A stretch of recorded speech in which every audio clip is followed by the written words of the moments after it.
T for teacher के YouTube channel पर आप सभी का हार्दिक स्वागत है। आज के इस वीडियो में हम गणित के 10 ऑब्जेक्टिव क्वेश्चंस को हल कर रहे हैं और ये सारे प्रश्न परीक्षाओं में आए हुए प्रश्न हैं, इसलिए वीडियो को ध्यान से देखिए और वीडियो को अंत तक तो अवश्य देखिए। तो चलिए आज के इस वीडियो को शुरू करते हैं और ये 10 ऑब्जेक्टिव क्वेश्चंस का 15वां भाग है। आपने अगर यदि इसके बाकी पार्ट नहीं देखे तो प्ले लिस्ट में जाकर इसके बाकी पार्ट को भी आप देख सकते हैं। चलिए आज के पहले प्रश्न की ओर बढ़ते हैं। आज का सवाल नंबर 1 है, किसी संख्या का 35% यदि 16.8 है तो संख्या ज्ञात कीजिए।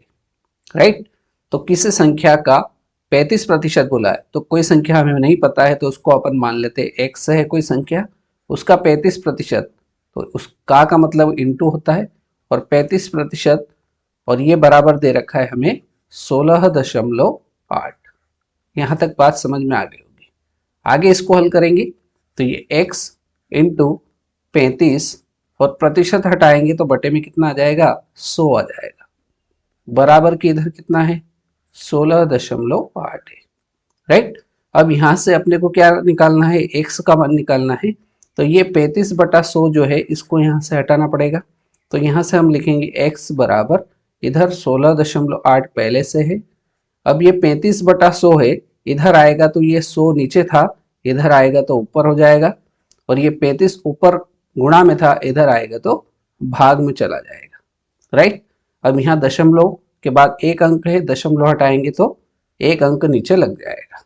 राइट, अब इसको काट देते हैं, 0 से एक 0 कट गया, 5 से काटेंगे इसको, 5 दूना 10, 5 7 35, 7 से इसको काट देते हैं तो 7 दूना 14, कितना बचा, 2 बचा, ये 28 हो गया, 7 चौक 28, तो इधर बचा अपने पास 24 गुणित 2।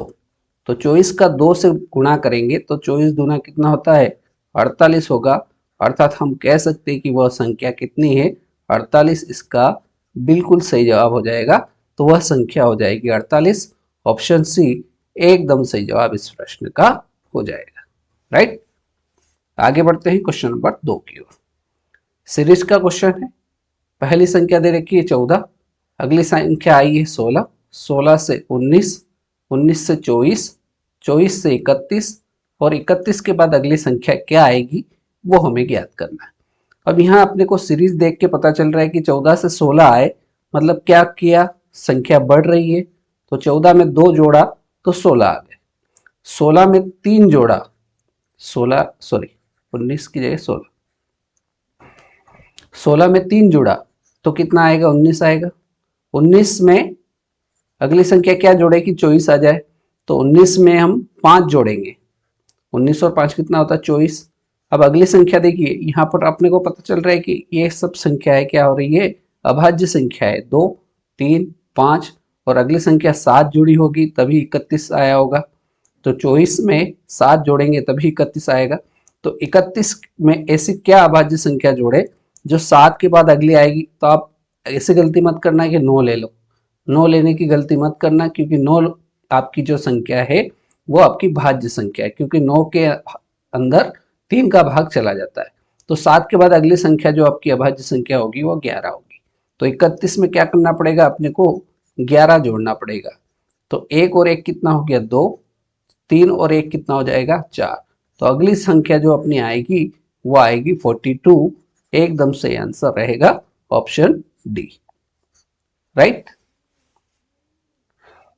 सवाल नंबर 3, समीकरण दे रखी है 2x minus 3 minus 5 minus 3x बराबर 3 कोष्टक के अंदर x प्लस 1 माइनस 4 कोष्टक में 2 प्लस x, इसमें x का मान ज्ञात करना है। राइट, तो चलिए इसको हल करते हैं। 2 पहले जो समीकरण लिखा रखा है उसको लिख लेते हैं एक बार। ये आपको परीक्षा में लिखना नहीं है, ये आपको स्टेप बाय स्टेप में आपको समझा रहा हूं, इसलिए मैं लिख रहा हूं। राइट, तो ये मैंने समीकरण लिख लिया, ये आपका समीकरण है पूरा। राइट, अब इसमें समीकरण को हल करने के लिए बाहर जो संख्या है इसका पूरा कोष्टक से गुणा करेंगे। तो 2 का गुणा पहले x से होगा तो ये हो जाएगा 2x, माइनस है तो माइनस लगाएंगे, 2 का गुणा 3 से होगा तो ये कितना हो जाएगा, 6 हो जाएगा, माइनस ये -5 का गुणा इस 5 से होगा तो ये 5 माइनस का आएगा, यहाँ माइनस क्या हो जाएगा, प्लस हो जाएगा, प्लस का 3x बराबर, इधर भी ऐसे ही करेंगे, 3 का गुणा x से तो ये हो जाएगा 3x प्लस 3 का गुणा 1 से 3 माइनस 4 दूना कितना हो जाएगा 8 प्लस माइनस माइनस होगा 4x। ठीक, अब यहाँ से x 3x यहाँ पर है, 2x यहाँ पर है, दोनों क्या हो जाएंगे, जुड़ जाएंगे, तो 3 और 2 कितना हो जाएंगे 5x हो जाएंगे। दोनों संख्याएं माइनस की है 6 और 5, तो ये संख्या जुड़ जाएगी लेकिन चिन्ह माइनस का रहेगा, राइट। अब इस इधर बराबर की इधर देखिए, माइनस का 4x प्लस का 3x, तो ये क्या आ जाएगा, माइनस का x बचेगा, माइनस का 8 है प्लस का 3 है, तो बड़ी संख्या में से छोटी संख्या घट जाएगी तो माइनस का 5 बचेगा। x से x वाले पदों को एक तरफ करते हैं तो 5x पहले से है, इधर से x माइनस का इधर आएगा तो ये प्लस का x हो जाएगा बराबर, माइनस का 5 यहीं रहेगा, ये माइनस का 11 इधर आएगा तो ये प्लस का 11 हो जाएगा। जोड़ लेंगे 5x और 1x कितना हो जाएगा 6x बराबर, 11 प्लस का है माइनस 6 क्या हो जाएगा, घट जाएगा, तो ये कितना बचेगा 6 बचेगा प्लस का, तो यहाँ पर x का मान निकालना है तो x बराबर 6 और ये गुणा में 6 है, इधर आएगा तो बटे में चला जाएगा, x 6 से 6 कट जाएगा, तो यहाँ से x का मान जो आएगा वो कितना आ जाएगा 1 आ जाएगा। तो हम बड़ी आसानी से कह सकते हैं कि x का जो मान आएगा वो कितना आएगा 1 आएगा। ऑप्शन ए बिल्कुल सही जवाब इस प्रश्न का रहेगा। बोलो आई क्या बात समझ में? ठीक है, बहुत ही सिंपल क्वेश्चन है, आप बड़ी आसानी से इसको कर सकते हैं। क्वेश्चन नंबर 4, क्वेश्चन नंबर 4 कह रहा है निम्न में से कौन सी संख्या 4 से पूर्णतः विभाजित है। 4 ऑप्शन दे रखे हैं, इनमें कौन सी संख्या 4 से पूर्णतः विभाजित है ये हमें चेक करना है। तो 4 का नियम क्या होता है, 4 का नियम बहुत सरल है, अंतिम 2 अंक देखना है, अंतिम 2 अंकों में यदि 4 का भाग जा रहा है तो वह संख्या 4 से पूर्णतः विभाजित होगी। अब पहले ऑप्शन को चेक करते हैं। पहले ऑप्शन में संख्या जो दे रखी है, पूरी संख्या से अपने को कोई लेना देना नहीं है, अपने को अंतिम के 2 क्या देखना है, 2 डिजिट देखना है, राइट। तो अंतिम में 2 अंक है 51, इसमें अपने को भाग देना है 4 का। क्या 51 में 4 का पूरा पूरा भाग जाएगा, तो आप कहेंगे कि पूरा पूरा भाग नहीं जाएगा, तो हम बड़ी आसानी से कह सकते हैं कि ये 4 से विभाजित नहीं होगी। दूसरा ऑप्शन चेक करते हैं, बी वाले में देखिए अंतिम 2 अंक में 47 है, 47 में अपने को क्या करना है 4 का भाग लगा के देखना है, तो आप कहोगे कि इसमें भी भाग नहीं जा रहा है पूरा पूरा, पूरा पूरा भाग जाना चाहिए, इसमें पूरा भाग नहीं जा रहा है, इसलिए ये भी 4 से संख्या जो है ये 4 से विभाजित नहीं होगी। सी वाले को चेक करते हैं, अंतिम 2 अंक है 96, 96 में 4 का भाग किया जाता है क्या, तो चलिए देख लेते हैं। 4 एकम 4, 4 दूना 8, एक बचा ये 16 हो गया, 4 चौक 16, तो भाग पूरी पूरी बार चला गया 24 आया, तो आया उससे मतलब नहीं, अपना भाग पूरा पूरा चला जाना चाहिए। तो जिस संख्या में अंतिम 2 अंकों का पूरा पूरा भाग चला जाए 4 का, वो संख्या आपकी 4 से पूर्णतः विभाजित हो जाएगी, राइट। तो ऑप्शन सी जो है एकदम करेक्ट आंसर रहेगा। अपन डी वाले को भी चेक कर लेते हैं। डी में देखिए अंतिम 2 अंक 37 है, 37 में क्या 4 का पूरा भाग जाएगा, नहीं जाएगा, तो आप बड़ी आसानी से कह सकते हैं कि ऑप्शन सी ही इस क्वेश्चन का एकदम सही जवाब रहेगा, right. Next question, question number 5, 5 number बोल रहा है एक आयत का क्षेत्रफल है 85 वर्ग सेंटीमीटर, इसका परिमाप क्या होगा यदि इसकी चौड़ाई दे रखी है 5 सेंटीमीटर हो, राइट। तो आयत का क्षेत्रफल क्या दे रखा है, आयत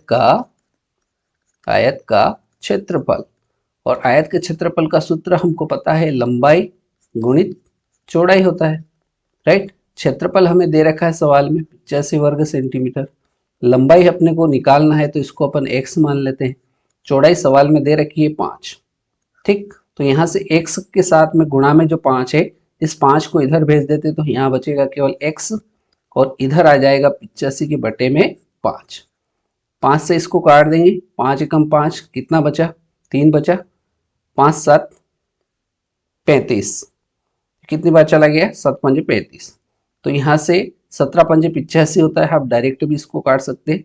तो x का मान जो आया ये किसका मान आ गया, ये लंबाई आ गई, आपकी लंबाई कितनी आ गई 17 सेंटीमीटर आपकी लंबाई आ गई। अब सवाल में क्या पूछा उसने सवाल ने पूछा है इसका परिमाप क्या होगा, तो अपने को पता करना है आयत का परिमाप, आयत का परिमाप निकालना। आयत के परिमाप का फार्मूला क्या होता है, तो आप कहोगे सर 2 गुणित लंबाई धन चौड़ाई होता है। तो इसमें मान रख देंगे हम 2 ऐसा कैसा इंटू लंबाई का मान अभी हमने निकाला 17 धन चौड़ाई का मान कितना है, चौड़ाई हमें सवाल में दे रखी 5। पहले से कोष्टक ओपन नहीं करना है, पहले कोष्टक को सरल करेंगे। तो ये हो जाएगा 2, 17 और 5 कितना हो जाएगा, 17 3 20 और 2 22, तो ये हो गया 22। 2 का गुणा 22 से करेंगे तो 22 दूना 44। इसका परिमाप है इसलिए ये काय में आएगा, सेंटीमीटर में आएगा। तो आप बड़ी आसानी से कह सकते हैं कि आयत का परिमाप जो होगा वो 44 सेंटीमीटर होगा। तो ऑप्शन बी एकदम सही उत्तर इस क्वेश्चन का हो जाएगा। राइट, चलिए आगे बढ़ते हैं क्वेश्चन नंबर 6 की ओर। क्वेश्चन नंबर 6 कह रहा है बहुपद पी एक्स बराबर -6x + 6 इसका शून्यक है। तो शून्यक निकालने के लिए जो हमें बहुपद दे रखा है 6x धन 6, इसको यदि हम 0 के बराबर कर देंगे तो अपने को क्या निकल जाएगा, शून्यक निकल जाएगा। राइट, तो यहाँ से माइनस का 6x इधर ही रहने देते हैं, ये प्लस का 6 है इधर आके आएगा तो ये माइनस का 6 हो जाएगा। ये माइनस से माइनस क्या हो जाएगा, कट जाएगा। यहाँ से हम x का मान निकाल देंगे तो ये 6 है, x के साथ में 6 गुणा में है, इधर आएगा बटे में आ जाएगा, 6 से 6 कट जाएगा तो यहाँ से x का मान आ जाएगा कितना, 1। तो हम बड़ी आसानी से कह सकते हैं कि इस बहुपद का जो शून्यक होगा वो 1 होगा। ऑप्शन सी बिल्कुल सही उत्तर इसका हो जाएगा। क्वेश्चन नंबर 7 नंबर कह रहा है यदि 2 छात्रों की वर्तमान आयु का अनुपात, 2 छात्र है उनकी वर्तमान आयु का अनुपात दे रखा है 2:3, ठीक, तथा 6 वर्ष पहले उनकी आयु का अनुपात दे रखा था 3:5, तो पूछ रहा है 6 वर्ष बाद उनकी आयु का अनुपात क्या होगा। ठीक, तो चलिए इसको करते हैं। 2 छात्र है, उनकी वर्तमान आयु का अनुपात कितना है, 2:3 है। तो इसको अपन मान लेते हैं 2x और इसको मान लेते हैं 3x। और ये कह रहा है कि 6 वर्ष पहले, 6 वर्ष पहले मतलब 6 वर्ष पहले मतलब इसको माइनस करना पड़ेगा, 6 वर्ष पहले मतलब इसमें भी माइनस करना पड़ेगा। और ये अनुपात कितना था, तो ये कह रहा है 3:5 था। ठीक, अब यहाँ से आमने सामने गुणा कर देंगे तो 5 का गुणा करेंगे हम 2x - 6 में, बराबर 3 का गुणा करेंगे हम 3x - 6 में। चलिए करते हैं, 5 दूना 10x, 5 का गुणा 6 से होगा तो बीच में माइनस है, 6 पंजे कितना हो जाएगा 30, बराबर 3 का गुणा इस 3x से होगा तो 3 तिया 9x माइनस 6 का गुणा 3 से तो 6 तिया 18। x से x वाले पदों को एक तरफ कर देंगे तो ये 10x पहले से इधर है, 9x प्लस का है इधर आएगा तो माइनस का 9x हो जाएगा, बराबर माइनस का 18 इधर ही रहने देते हैं, ये माइनस का 30 इधर आएगा तो प्लस का 30 हो जाएगा। ठीक, अब यहाँ 10x में से 9x घटेगा तो 1x बचेगा, बराबर 30 में से 18 जाएगा तो कितना बच जाएगा, 12 बच जाएगा। तो आप बड़ी आसानी से कह सकते हैं कि यहाँ पर x का मान निकल के आ गया 12। अब इस x के मान को क्या करेंगे, हमने जो अनुपात माना है, पहला अनुपात माना था हमने 2x, ये अनुपात माना पहले 2x, तो इसकी आयु क्या आ जाएगी 2 गुणित 12, तो ये कितना हो जाएगा 24। इसकी वर्तमान आयु कितनी हो जाएगी 24 वर्ष हो जाएगी। दूसरे का जो अनुपात था वो कितना था 3x था, तो 3 ऐसा कैसा, x का मान कितना निकाला हमने 12 निकाला, तो ये कितना हो जाएगा 12 तिया 36। तो ये वर्तमान आयु तो निकल गई। हमसे प्रश्न में पूछा है 6 वर्ष बाद, अभी वर्तमान आयु है उसकी 24 वर्ष, वो पूछ रहा है 6 वर्ष बाद। तो आज कोई व्यक्ति अगर 24 वर्ष का है तो 6 वर्ष बाद कितने का हो जाएगा 30 का हो जाएगा। इसी प्रकार से कोई अगर 36 वर्ष का है तो 6 वर्ष बाद उसकी आयु कितनी हो जाएगी, तो 36 में 6 जुड़ जाएगी तो ये कितने का हो जाएगा 42 हो जाएगा। और हमसे ये पूछा कितने में है, अनुपात में पूछा है, तो 30:42। क्या ये कट रहा है क्या, तो ये कट रहा है, तो यहाँ से 6 से कट जाएगा, 6 पंजे 30, 6 7 42। तो अनुपात जो आएगा वो आएगा 5:7। तो 6 वर्ष बाद उनकी आयु का जो अनुपात होगा वो क्या होगा? 5:7। ऑप्शन बी एकदम सही जवाब इस क्वेश्चन का हो जाएगा। बोलो आई क्या बात समझ में? तो कुछ नहीं करना है, जैसा प्रश्न में बोला है वैसा वैसा ही करना है, तो आपको बड़ी आसानी से इस क्वेश्चन का जवाब निकल जाएगा। Right. Question number 8। Question number 8 है 2 की पावर 60, 3 की पावर 36, 4 की पावर 24 और 5 की पावर 12 इसमें सबसे बड़ी संख्या कौन सी है?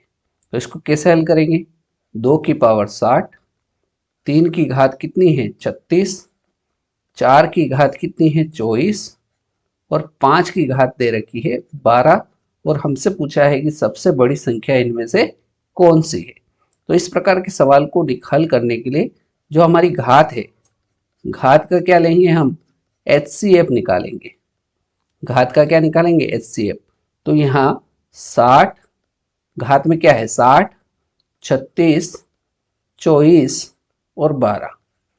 इन सब में छोटी संख्या क्या है? छोटी संख्या आपका HCF रहेगी। छोटी संख्या आपको दिख रही है यहाँ पर 12। क्या 12 में 60 का भाग जाता है? बिल्कुल जाता है। 12 पंजे 60। क्या 36 में 12 का भाग जाता है? बिल्कुल जाता है। 12 12 2 24 12 36। क्या 24 में 12 का भाग जाता है? बिल्कुल जाता है। तो हमारा HCF जो होगा वो कितना हो जाएगा? 12 हो जाएगा। राइट।